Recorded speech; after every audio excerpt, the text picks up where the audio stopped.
I was one of those kids that was always creative, always making stuff. Going through the process, I realized that the lifestyle of architecture was not well suited to me being creative. I was really worried that I would become 40 and have this amazing body of work and nothing else to show for it. I fell into tech by accident because I had friends from architecture who had pivoted into tech. And they were like, hey, do you want to just try out this thing? By the way, how would you feel about working on a product that has 100 million users? And that just blew my mind. Once I started hitting things that were like high complexity, that was when I started to see the architectures. I really do think that no matter what you studied in school, like whatever you've learned throughout your life is what you can bring to the work that we do at design. You have something. You absolutely have something.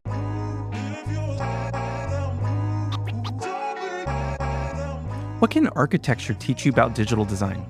Today's guest, Angel Steger, didn't follow the traditional tech career path, but her unique background gave her powerful tools for success. From the rigorous world of architecture to leading design at major tech companies, Angel's story is a testament to the power of transferable skills and creative thinking.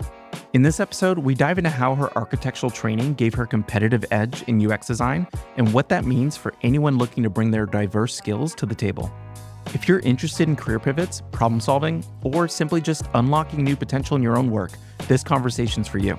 I'm your host, Chris Abad, and this is Pixelated Path.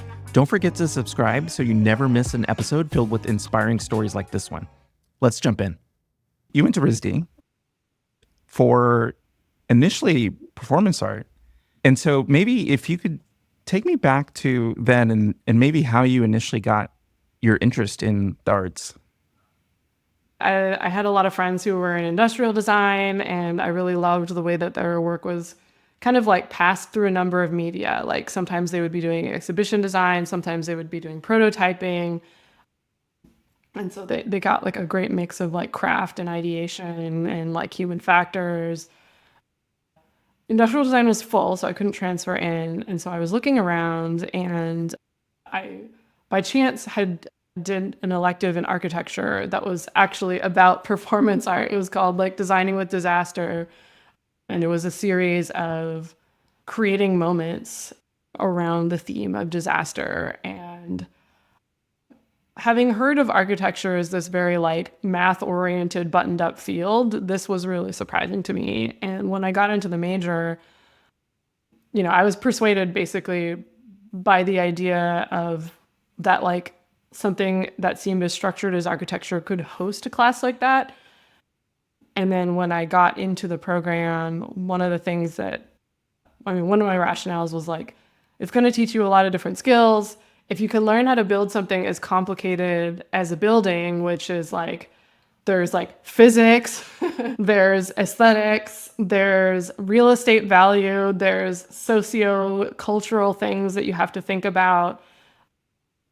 And if you can balance, it's plumbing, HVAC, if you can balance all of those things, that level of complexity, you can kind of get training for a lot of different things. So it was kind of like, okay, if I know I want to be in a design school, which is not good, it's not so known for fine arts, like, let's take advantage of what they're good at, design, and like, what is the most designiest design of the designs. And what I loved about the program was where in art, in illustration, and even in my friends in industrial design, we're being told how to draw. Architecture was like, we will teach you nothing. We will present you with a series of abstract problems, and you will like find your way through it. You will develop your own tools. They didn't teach you how to do a drawing. Like one of the first things they asked was, what is a drawing? And that was like really eye-opening for me because in other majors, a drawing was like a highlight, a midtone, and a shadow, and lines of perspective. And in architecture, drawing was a way of envisioning an idea in any way, with any material. And that freedom to like choose your material and to choose the medium makes you really intentional about like, well, what do I choose? Because every tool that you use comes in with a built-in set of constraints. And so which constraints are useful for the idea you're trying to develop? versus accepting a built-in constraint unconsciously. And so I found that really empowering. And then just the fact that, in architecture, you're designing, at the scale of a city, at the scale of a street, at the scale of a human body, multiple human bodies moving through space, an environment that evolves over time, over seasons. There were so many interesting methodologies in architecture to break down problems and manage scale and complexity that actually turned out to be really wonderful later on in tech. It was not necessarily obvious that it was going to do anything up front, but sometimes you just have to have faith in that the education itself has value, even if you don't know what you're going to do with it. Did you continue down the architecture path outside of school? No, I did an internship at this really wonderful firm in New York called Obra, and they were, great aesthetics, ecologically minded, culturally aware. They were kind of like the best, in my mind, like the kind of best architectural firm for someone like me.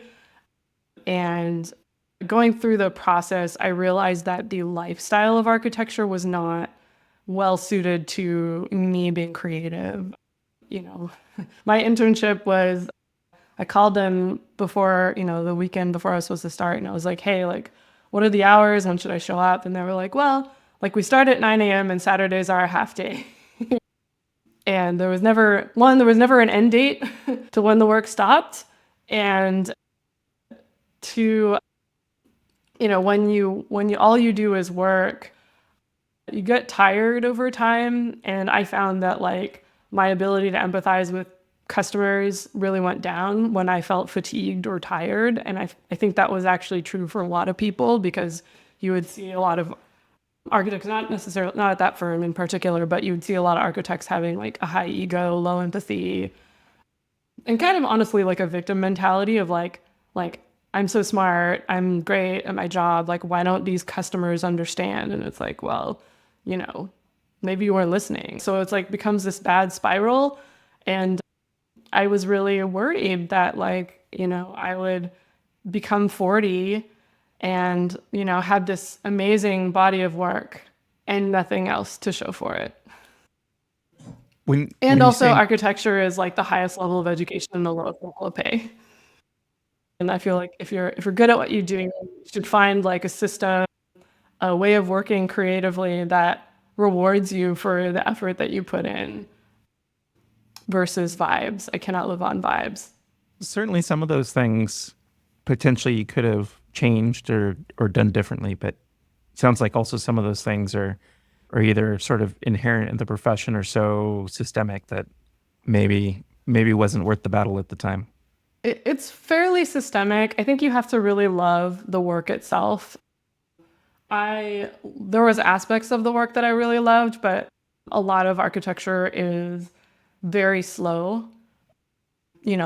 Many projects last for years and most of them will never be built. And I fell into tech by accident because I had friends from architecture who had pivoted into tech, and they were like, hey, do you want to just try out this thing? And one of the things that became immediately obvious in retrospect was I kept on making these projects in school that moved and evolved and learned, and the built physical environment of architecture is sort of in opposition to that. You can do digital displays or digital skins, but making things that are highly mechanical or change or being an architect that constantly revises their designs also is something that makes you hate it as an architect, but makes you really great at tech, because it is a system and a technology that's set up for you to be able to learn and iterate. I also hated finishing things, and tech is wonderful because you're never done. You just get to keep going and pushing. So where was it that you first dipped your toes into tech? So as I mentioned, I had this friend who she was from architecture, had left architecture and became a co-founder at a startup. And they got purchased by Rupert Murdoch. And, I used to meet with them super poor in San Francisco. I was working the fine arts at the time. We would just meet in Chinatown and have the world's cheapest dim sum, the kind where if it cools off, you don't try to resuscitate it. You just let it go. Let's glue. We'd go see, battle bots together, like super dorky stuff. And then, when they got purchased, they were like, hey, we need like design support. Like, we know you do like physical design. Have you ever thought about digital design? And by the way, like, how would you feel about working on a product that has 100 million users? And that just blew my mind because there's no building that's like that on a daily basis. Like maybe the Louvre might get that, like, I don't know, over a year. And so I was like, wow, like I hadn't never thought about digital products, but it suddenly occurred to me that people live in these places. And what an incredible thing to think about making something that supports that many people doing things, living their lives. And so their startup was a news aggregation startup. We were purchased to integrate with MySpace, which was the biggest social media platform at the time. Facebook was still some small thing that universities did. There's no home feed at the time. And so we became the first company to integrate with MySpace. And inadvertently, I became the first designer to touch MySpace as well. I know this because when we met with their engineering team, their head of engineering was like, we've never had designers, we've never needed them, and we never will. And I was like, nice to meet you. Do you know how much later it was before they started hiring designers?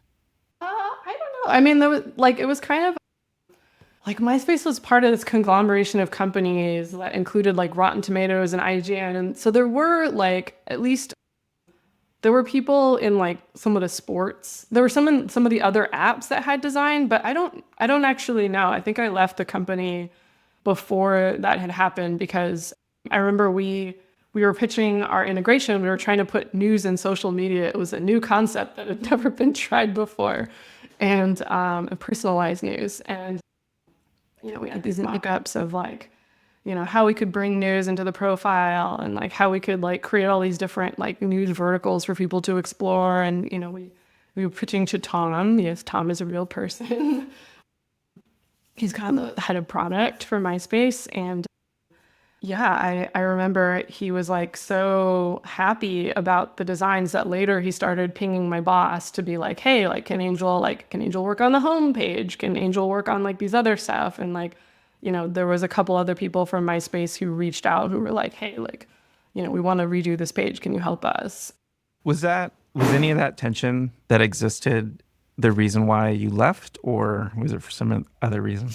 I left because it wasn't aligned with my values in general as a company. I mean, if I had wanted to go do the homepage, that would have been like definitely an option. But it was definitely like it was, it was owned by Fox. It was, a tech company being run by an entertainment company.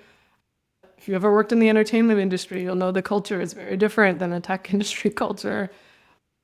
And like, there was a lot of politics. Like the product that we were working on, we were like, one of the key questions we had was like, hey, this is MySpace. Like, do people even read the news? Like, what does that mean? And so I was like, well, like maybe they're not like reading long form editorial necessarily. Like that might not be your reason for coming to MySpace, but photos are a good reason. And so we had like built a very photo oriented product that was actually like really engaging. It was really pretty. I did all this work to even like smooth out the photos so that like the people, like the celebrities looked really good. The night before we were about to launch, we get a call from the legal department. And because Fox itself was trying to sue various content creators for using Fox images, they didn't want us aggregating news from other places and using their images because it really complicated the legal case. And so we basically had to strip out imagery from the product the night before. And so we were forced to launch this product that like didn't really make sense without the images. And that was pretty demoralizing. And it felt very dysfunctional the way that it played out. And then my partner husband got a job up in the Bay Area working for a startup. And so we were just like, all right, like I'd come from the Bay Area before and I was like, missing the Bay Area vibes, wanting to get back to like being at like a real tech company. But yeah, no, my very first tech job was working with MySpace. Man, at that early point in your career, to have something like that happen where you put all this work into something, you've made all these like what you believe are really impactful decisions, and then just before launch to have that stripped, I can imagine how deflating that must have been. So you I mean, I think it's sad, but like, I think if it was a better like team culture where like, hey, like we all share the same values, we know that things are hard, like you can definitely like I'm on board for that. Like I think some of the best teams that I've ever been on, it's like you weather really hard times together, but depends on how those hard times go. hmm, And I loved my local team, but the parent company itself was like just not was never going to be a fit.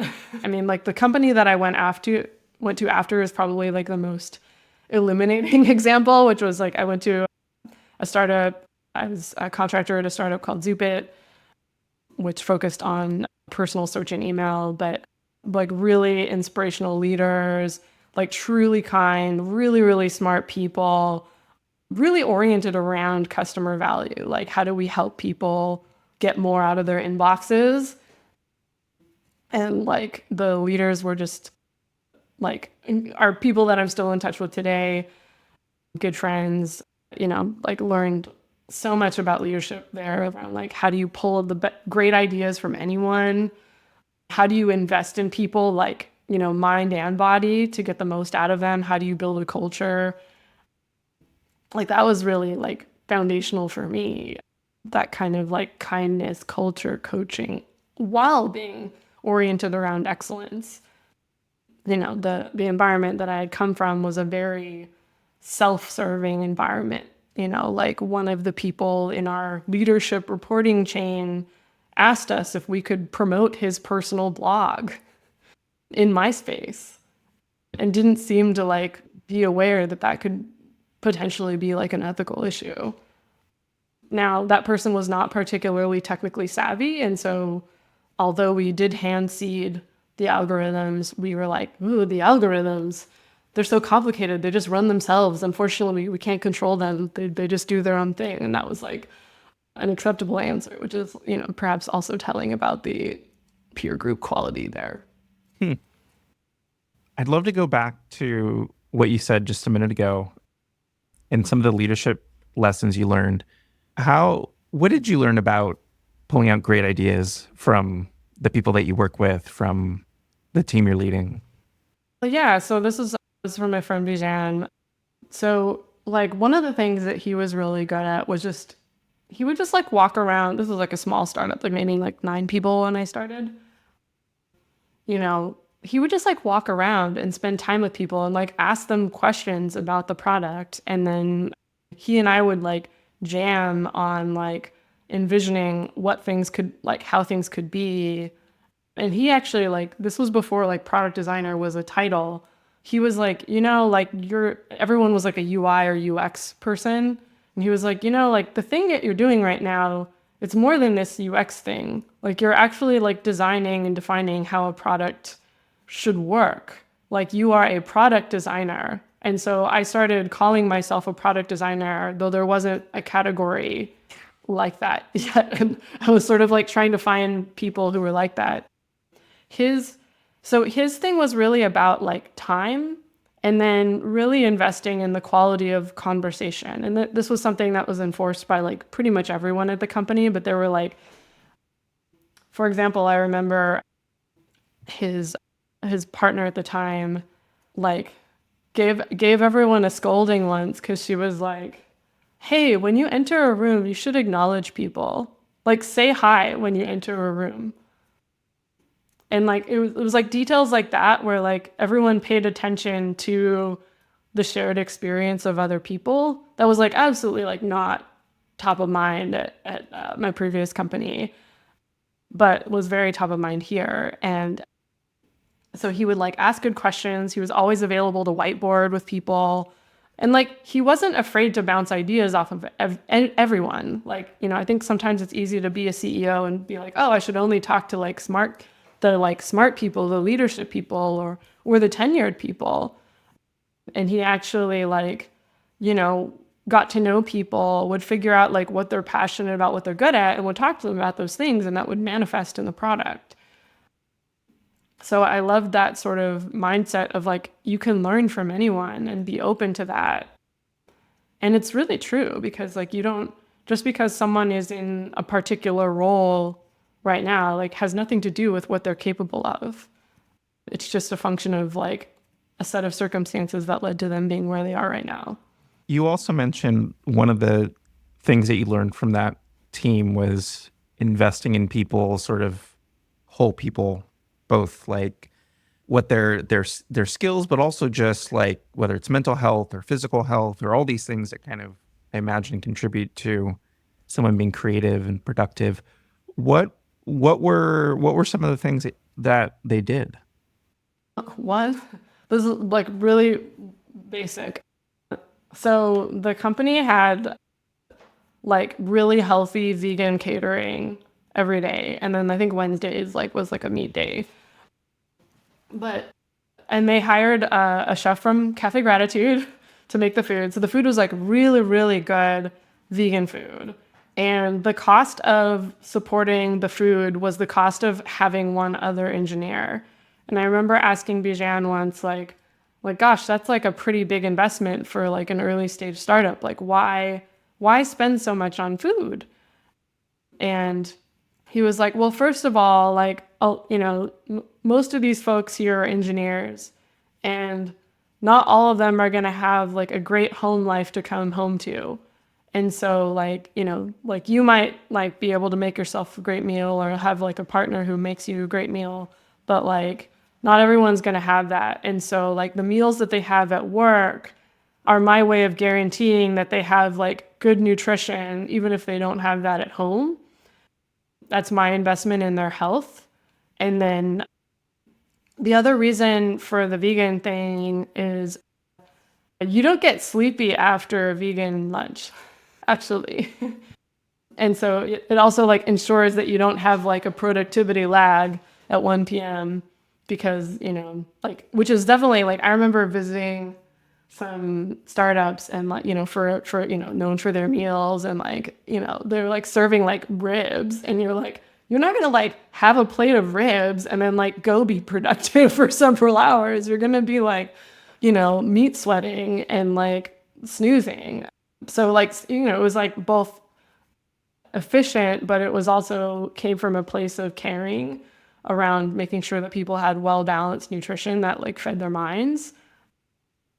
There were also just like there were musical instruments, and so people periodically would like take turns like DJing the studio, and but also would like jam occasionally, and like that could be everything from you tackling the keyboards to there was a little egg shaker. And so there was like lots of lighthearted moments. People worked hard but took breaks. And then he invested in group coaching. And so like while a lot of times only executives get coaching, the whole company got coaching. And even when I had stopped being a contractor and I was working at 23andMe, he actually invited me to come back and join their coaching sessions. And it was incredibly helpful. Like I got so much out of it. And like I got the investment that I wasn't getting from the company I was working at. And it was like hugely helpful for me, like turning around a bunch of health issues in addition to improving the way I worked from a communications and teamwork standpoint. So the coaching, was it like executive coaching? Was it life coaching? What kind of coaching was it? It was executive coaching, but for the whole team. So the whole team would gather in a circle and we would do exercises together. And a lot of them were oriented around like teamwork, communication, the difference between having expectations and communicating exactly what those expectations are. But, all of it kind of was oriented towards building relationships between people on the team and building skills around building those relationships. So you mentioned after there you went to 23andMe, and it's clear like the types of environments and cultures and values, like you said, that sort of work for you versus those that don't. Which of those did you see in 23andMe when you first joined? Yeah, I was really inspired by their mission of basically, the foundation was, genetic research is highly powerful, but medical research in general takes a really long time to get to market. And it's also very hard to conduct research.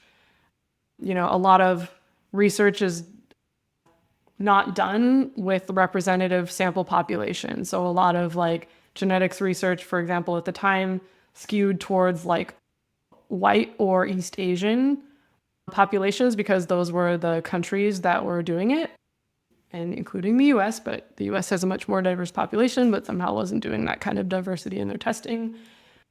And so like by having a more grassroots research platform, we could help people like one, help conduct research on a more representative pool, but also then accelerate the time to market for like, treatments or knowledge around certain kinds of conditions, which is like, if you've ever known anyone who's dealt with like chronic health conditions or things that are unexplained or like conditions that are really painful, that like a year of suffering is a huge difference if you can shave off a year.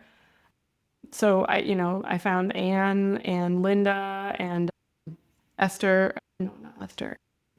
I'm trying to remember the third co-founder's name. Anyway, the three of them really inspiring, like just powerhouse of women, super sharp, each in their own way, like really accomplished and really mission oriented. And I had a friend from MySpace pull me over. I think all of us did some sort of palate cleansing, heal the world type work afterward for the most part, aside from two people that went to Tinder. But like it was really exciting to be able to bring something that felt like an important technology to everyday people. And so it felt like something where design could offer a unique value of like making a really complex set of concepts accessible and hopefully actionable for people over time. And, I learned a ton, about how to design for emotion, about how to design for radically different physical needs. Like, we did the like Parkinson's research platform, the pregnancy research platform, and like people like, a lot of times in tech, you think about like how to move people through experiences as quickly as possible. When you're looking at things that are health information or when people think about DNA, they sometimes think about it as the future, not just the present. Potential futures, there's so much emotion that's bound up in it, or not even fear about like health conditions, could be fear about family. Like, is my father my father? Is my mother my mother? Is my sister my mother? Like, the amount of fear and anxiety that people have, it's hard to describe until you go through it yourself. And that heightened anxiety caused people to actually misread results. So I redesigned the experience to slow people down and get their heart rate down, literally by being intentionally boring and grounding in facts, so that by the time you actually would see your condition, that you would feel emotionally ready to read it accurately. Because otherwise people were so like, hearts pounding that, they would see a list of things that said low risk and they'd be like, oh my God, I have all of these diseases. And you're like, whoa, that's like not at all what it says. But, emotions change your abilities. And then I also was really fortunate that I got to work with Larry Tesler, who was an early Park and Apple employee. Xerox PARC was known for inventing copy and paste, though he would not say, he always said that he didn't do it, users did it. And It was really like really powerful to get to learn usability from the person who like was part of coining the term usability. Very humbling. That was someone who was just so smart, had zero ego. And I think that's like a characteristic I've seen of like the most amazing people is like they don't have an attitude. They're just focused on like what's the right thing to do. Let's do it. And like not above like doing something silly. Like, Larry designed icons when I didn't have time. And I'm like, you were like legit famous and in textbooks and you're like backfilling work that I don't have time for. Like, respect. That's really helpful. Wow. So, I mean, at this point, like you're neck deep in pretty sophisticated web design, UI design, UX design with like considering emotions and learning like very sophisticated usability concepts. And so I'm just thinking back, like at some point, you went from having all these like concepts and crafts around architecture, and now you're like full-fledged UX designer. Do you feel like how much of that like architecture background had carried over or like influenced you up to that point? Or did you sort of have to like reset and learn almost an entirely new body of work as you went through these different roles? Was that a little bit of both? Like, I mean, the tools themselves were different, right? Like using, well, where did we start? I think we started with like HTML and Photoshop and Illustrator and, like the Adobe suite. And then what was the other one? Sketch. Yeah, like the tools were different. I think when it like where it showed up was around like once I started hitting things that were like high complexity, that was when I started to see the architecture stuff come up. That and like being willing to question anything from first principles, that was definitely a big part of the architecture training. But it's like the context is so different. You don't realize that's what you're doing until you kind of look back on it. But yeah, like the moment I started doing stuff that were like tied to infrastructure, that was when I was like, okay, cool. So there's like, a system layer and then like, a behavioral layer, and then there's like interfaces and just that like ability to kind of think around like different layers, different scenarios, like that felt very, very comfortable. And design documentation came naturally, which is, architects are like fanatics about documentation because that is the record that gets built. And architecture is all about, you don't build anything. It's like you design dreams that feel realizable. And then you create artifacts that teach other people how to build the dream, hopefully well. And that piece also came very naturally. And then I think the other thing is architecture is always a team sport, which is different from some of the other designs. And so like when I was in architecture school, my solo work actually was pretty like whatever.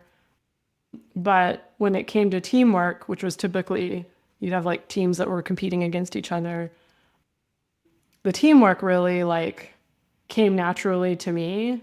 I really liked operating at the level of like what are the needs? What's the overarching idea? We kind of find ways to like tease out ideas from different people on the team, divide responsibilities, critique. Like critique was always something that came really naturally to me. Like managing stakeholders was definitely like came from critique because architecture critique is very, very aggressive. At least at RISD it was. It was not unusual for people to cry. And so like you get good at like, telling a good story and like connecting people to like why it matters and why they should be inspired.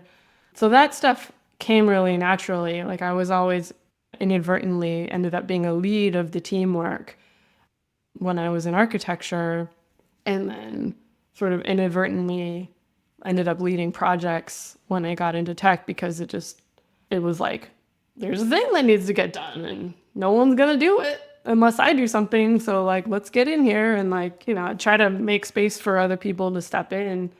And sometimes they would, but other times they wouldn't. And I was just like, all right, like I guess this is my job because like I want things to get done and I want things to work. So we do what it takes. And I think, if you've ever been in an early stage startup, like, that's the world, right? Like you wear a million hats and you're just like, I don't know, like the trash needs to get taken out. Okay, let's take out the trash. We need a strategy. Okay, strategy. Same level of work. Just, depends on what you need. It's interesting. I mean, at that time, like there was no formal like UX field of study. So like everyone in that profession sort of came from something else, sometimes some adjacent field. But I don't think architecture is like a common one. But it sounds like a lot of what you learned going through school like set you up really well for like what you would need to do in that job. Yeah, it was uncommon when I started. I've since found like we do exist as a group, and you'll find the architecture people in the very complex problem spaces.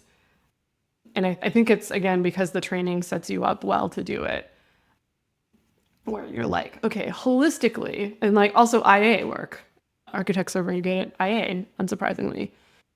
But it like there is also a joke that architects are like notoriously bad at things like typography, and so there is definitely like a visual design learning curve that some people have to invest in, and like I definitely invested in. I got my like Robert Bringworth's like elements of typographic style, and like studied about grids, and like studied about like how to think about typefaces relative to content. And like there was a lot of like post school training to shore up those skills. But like it's not, wayfinding is definitely an aspect of architecture, and like wayfinding is a key part of moving people through experiences. We're always trying to get people to be doing stuff. One of the other things that I noticed was as you had gone through these roles early in your career, like so much of what you did next was based on the connections or friendships that you had. Like it's how you got into tech. You had a friend who left architecture for tech. You had friends who were co-founders and brought you on for design. You had a friend who brought you over to 23andMe. I think especially right now with the job market, so many people are know they need to network and know they need to build those connections, but like early in your career, it can be really hard. Do you, looking back, like was there something that you did, or like what advice do you have for someone who's at that stage in their career, knows they need to network but isn't quite sure what that means or how to go about doing it? Well, yeah, it's a great question. I definitely consider myself very lucky in the sense that like I didn't have a point of view around what I was going after. I had other people who had things they were going after, who it turned out I just found the thing that they were up to was kind of interesting. And so when they asked me, I was like, let's try. Like none of it was like, here's a strategy, like I'm gonna like become a tech person. It was like, I don't know, like no one I know cares about tech. Like most people think it's like a sign that I'm failing in my architecture career, but like, I don't know, it seems kind of interesting. Like, let's try. Like, I think the first half of my career was like a lot of people in my peer group, like head scratching about like, what is she doing? And like, none of this makes sense. She's going to some genetics company. Like, what the hell is that? That doesn't make any sense. Like, that's not design. There was a lot of like, that's not design about tech early on.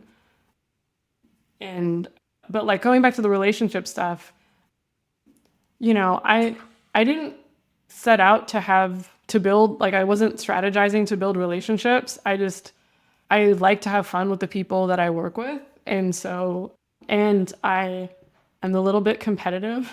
And so I like to be the best that I can be.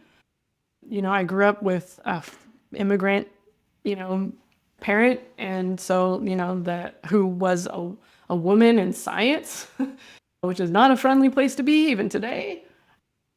And so I grew up with a narrative of like, no one is waiting for you. You gotta like go out there and earn your space, and you're gonna have to earn it by showing that you're like 3-4 times as effective as anyone else just to be seen the same way. And so like I came into architecture with a cutthroat work ethic. I came into tech with a cutthroat work ethic. And, like architecture, the first day of architecture class, they took us all into an auditorium, and this, older, very older white male professor said, "Hey guys, look around. Like, if any of you are women or a minority, like, there's a very low chance that you're ever going to make principal as an architect. So what are you going to do about it?" And I think he meant that to be empowering, but it was kind of like deflating to hear from someone like that who hadn't been in those shoes. But it did make me decide to be part of the group that rolls hard. And so I was, and to some extent still am, like part of like the person who rolls hard at a company. I would, be prepared ahead of when people are prepared. And, I didn't care about job titles. I did the thing that needed to get done, which led to me getting all kinds of promotions, including being made head of a product division that I never asked for. I moved into product because I was moved into product because apparently I was doing a PM job. And so I think, from my experience, it was about being the colleague that everyone could count on. And it was like, if you were down to a handful of people on the island, you were going to choose me because I was one of the people who could do 12 things really well. And then, hopefully was not a jerk about it. And so you wanted to work with me again. So if you have those relationships, I would say use them. I always reach out to my friends and say, if I'm looking, I'm like, "Hey, what's up? How are you doing? Hey, I'm looking, can you help? Know anything, who's hiring? What's interesting? Can I help you?" I think the other thing that's really important about networking is it's a value exchange. It's not about what you can get from people. And so I also keep in touch with people and offer them support and offer them connections whenever, pay it forward, without knowing if you're going to get anything in return, because that's what's magical about tech in the Bay Area, is that people are generous that way. And I benefited from that, so I try to give it forward. I think if you don't have that connection, if you maybe you just graduated from school, or you worked at a really small company and everyone's sort of still figuring out, what's next for them too. I think the way to go about things, what I would probably do is I would start by what are companies I admire, who are people who have worked on things that I admire, and try to talk with them. But there's a technique to making the ask that makes it more likely that you'll get a response, which is to make a brief and very specific ask, and that demonstrates that about you're intentional about why them. And so if you currently I work at a company called Wealthfront, where we're fintech. So if you're hey, I'm interested in pivoting from architecture into technology, I'm really passionate about fintech, I saw your story, that's something that's okay, cool, I know why they're reaching out to me. One sentence, here's my situation, can I get 15 minutes of your time, is a reasonable ask and something that I would consider. I don't necessarily always have time, but it's something that would be more likely to get a yes. So there's individuals, and then I also, honestly, you can be networking anywhere, wherever you can build relationships. There's no rule. But if you're wondering about something, if you're curious about something, it never hurts to reach out. Because if you do nothing, you have a 0% chance. If you do anything at all, it's a greater than 0% chance. The key thing is don't make an unreasonable ask. Don't ask can you teach me how to design? Because that's infinitely long and no one has time for that. But you could say hey, I have a portfolio case study that I'm working on. I haven't gotten traction with that case study. Could I have a feedback on that? That's a finite ask. It's still kind of long, but you find the right person and they're inspired by you, that can work. And then the Like Adobe used to run those portfolio reviews as part of the IGA. That's also like a really great way to like get feedback and meet people. Like if I was hiring and I saw a good portfolio, I'd be like, let's talk right away. But yeah, get out there, share your work, make sure you have a portfolio online, tell a story, make sure it's about the customer and the business. Like don't do the online recipe thing, which is like, when you're looking for a cookie recipe online and someone's like, it was a beautiful autumn day, I was cold, and like somewhere like 2,000 words later, like hidden in the middle is like a recipe, like 5 ingredients for cookies. Like don't do that with a case study. Don't make it about you. Make it about like what mattered to the customer and the business, and like what was the impact. Because when we're sourcing, we look at people who apply online, but we're often actively sourcing ourselves. And like the first thing, whether you apply or you're a referral or we're looking you up, is to look at your work. And so, that scalable investment beyond the networking itself is like a super sharp portfolio. And if you have a portfolio of work that doesn't include the kind of work you want to be doing, like say you were doing B2B because you needed to pay the bills, but like the craft wasn't there because the company couldn't support it, do independent projects that showcase the kind of craft you do want to be doing. It is absolutely worth the work. Otherwise, people will just look at your portfolio and be like, that's what you're capable of. Like if you hate doing icons, don't show icons in your portfolio, because they'll be like, oh, that person does icons. We need icons. Like those are some like very pragmatic things that I think people, having interviewed like probably hundreds of people at this point, those are some of the key things that we look for, like once you get there. You mentioned something earlier that I wanted to come back to, because you're talking about like the portfolios that you review, and I imagine this is like pretty fresh in your mind right now, because I know you've been doing some hiring.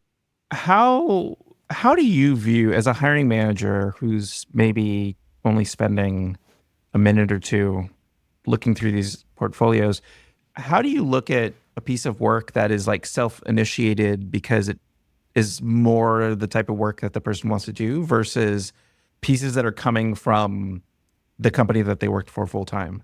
Yeah. Good question. So obviously, if you're doing self-initiated work that you aren't able to ship and test out in the world, you don't have that benefit of like learning and iterating, other than maybe doing some like grassroots user research. So like, it's always, if you can, like, best case scenario is like work that you've shipped that the impact story of, right? Like you can be like, oh, this like lifted, this outcome by X%. That's always great to know, because, designs need to perform. And like, the measure of good design is also that it performs, not just that it is aesthetically pleasing. That said, I've coached a number of people in career pivots. And so like, one of the things that we talk about is like, what are some of those first portfolio pieces when you don't have a job yet? And one of the things that I really encourage people to do is to pick a consumer product that people commonly have a job for and are familiar with.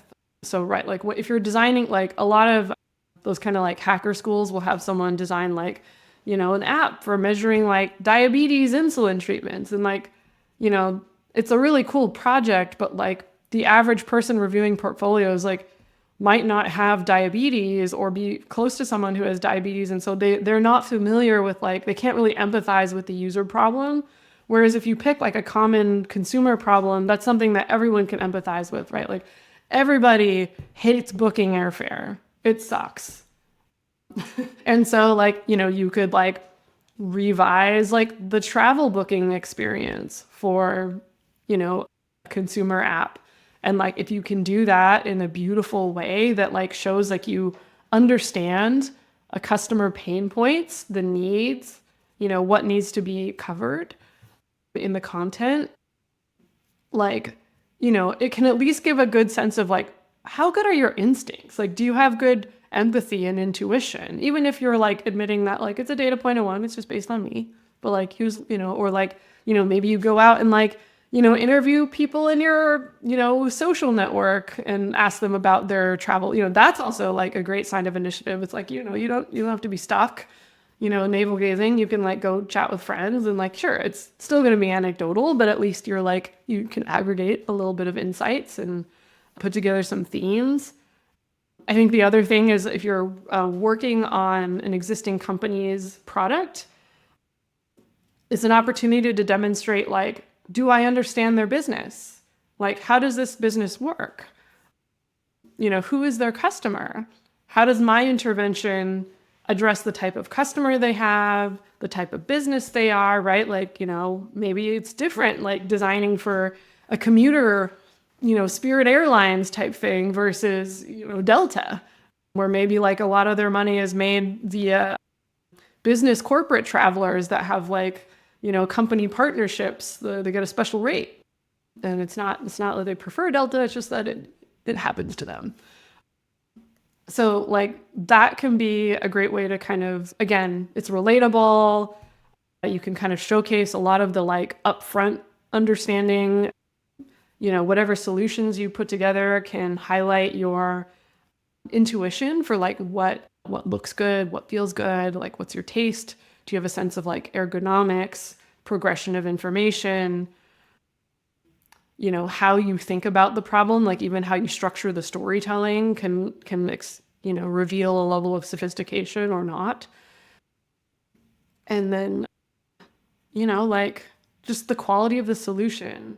Like, at the end of the day, like, you can be brilliant intellectually, but if the actual solve itself is, like a cake that's fallen out of its container, like craft matters.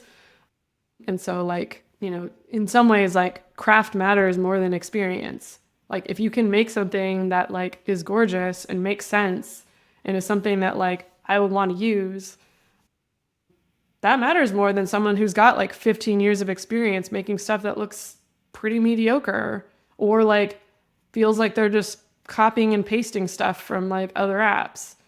Like things that show your mind at work, your decision making, your thoughtfulness and anticipation of the user and the business. I promise you can get a job. I tutored, I met with like a couple sessions with someone who was trying to pivot from brand into product design, recommended this set of steps of like putting a portfolio together of like these kinds of things. Later, when I was at Dropbox, someone set up a meeting with me and I was like, who is this person? And then I get there and it's like this person that I like gave advice to like a couple years ago. And she's like, I did it. I'm here. I'm a product designer. That's amazing. And I think at this point they're like a lead person at Dropbox. So, like doing pretty well. And again, like all their work, just, finding the right frame to showcase that work. Man, those were some really great and like actionable tips on how to improve your portfolio. Also gave some really great insight into, as a hiring manager, what you're usually looking at when you're reviewing a portfolio. I think that would be a really great place for us to wrap up. I appreciate it. Before I let you go, where can people find you online or follow any of your work? Pretty low key right now, mostly just working. I'm on LinkedIn, and then I have like some sort of Medium and Substack presence, but like I haven't added anything since pre-pandemic. So I'm just starting to come out and say hello to the broader community again. But yeah, no, LinkedIn is a great spot. I'm checking it regularly because I'm always hiring, and right now I don't have a lot of bandwidth for supporting additional people outside of my network, but like it never hurts to ask. I'm always excited to meet someone, and like I'm a huge advocate for wild card people. Like I really do think that no matter what you studied in school. Like whatever you've learned throughout your life is what you can bring to the work that we do at design. And like, frankly, like a diversity of experiences is great because you're going to be able to empathize with more types of users. You're going to see problems from different angles than other people see. And so like, I often look for what I call wildcard people because they're going to have like these out there ideas. And like, you know, sometimes it's a pretty big, like, you know, fitting of like the skill to the role, but like the people who are just following the stuff that they're curious about, if you're curious or passionate about something, that's where you do your best work. And so like, you know, even if you don't have the like absolutely 100% of the things that might be in a job description, that doesn't mean you shouldn't apply as long as you have work that you can show, because, you know, there might be something unique there. And, you know, certainly like, you know, I really don't think like there's no education that's wasted. Like if you came from journalism, like you're going to understand storytelling and narrative and probably also how to talk to people. Like, you know, it doesn't, you know, marketing. I mean, there's so many people who like, I mean, one of our best like, you know, content designers in our brand creative team, like, you know, poet, you know, is that the same as like working on brand creative? Like, no, but like the understanding of the impact of words is there, and you feel it when you see the work and you read the words and it talks to you and like it resonates. So like, I think, you know, it's easy to get frustrated or feel like you don't have the background, but like you have something. You absolutely have something. And so the thing is, how do you tease out what that is? And when I pivoted from architecture into tech, I knew that people were going to be skeptical. So I built out a list of like, here are all the things that people are going to say to me that they're going to object to. Here are all the questions they're going to have. I had an answer for every single one. And not just how like, not like how it's okay, like you can get by the fact that I'm an architecture person, not like a trained web designer. It was like, no, here's why it's better. And like, I took a really aggressive stance of like, you know, no, like you are getting a deal and here's why. And, you know, I had all of these reasons and I didn't really like fully believe them myself, but I made them sellable, right? Cause I was good at critique and presenting. And then over time, when I looked back, I realized they were all true. Like the only reason why I had considered them not to be true was my own lack of self-confidence, really. But the like managing complexity, thinking in scales, thinking in time, thinking in terms of like longevity of time, like architects plan for things over years. I'm sure that like whatever field you're in or whatever background you have, maybe it's not, maybe you haven't been out in the world for that long. You know, like don't discount life experience. Like those are the things that we bring to our work if we're good at what we do. If we close that stuff off. But yeah, there's always something there. And so the question is like, can you give yourself permission to like let it breathe and own it?